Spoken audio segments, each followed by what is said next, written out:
Bismillah, walhamdulillah, wassalatu wassalamu ala rasulillah. Salavat арқылы дооматтан құтылған момын.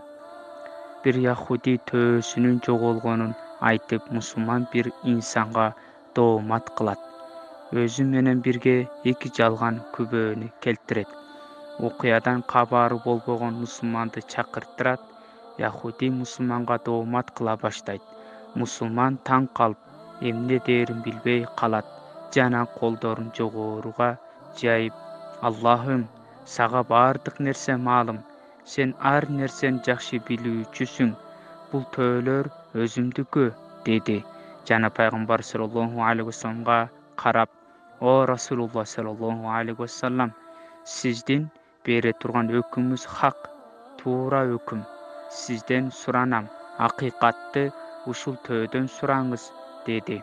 Пайгамбар саллаллаху алейхи вассалам төөгө карап, "Эй төө, сен кимдин төөсүсүң?" деп сурады. Төө тилге кирип, "Эй Расулуллах саллаллаху алейхи вассалам, мен мусулмандын төөсүмүн. Булар жалган күбөлүк берип жатат", dedi. Ошондо пайгамбар саллаллаху алейхи вассалам, "Эй момун, кандай жакшы иш кылдың эле. Аллах Таала сен үчүн бул төөнү тилге киргизди", деп сурады.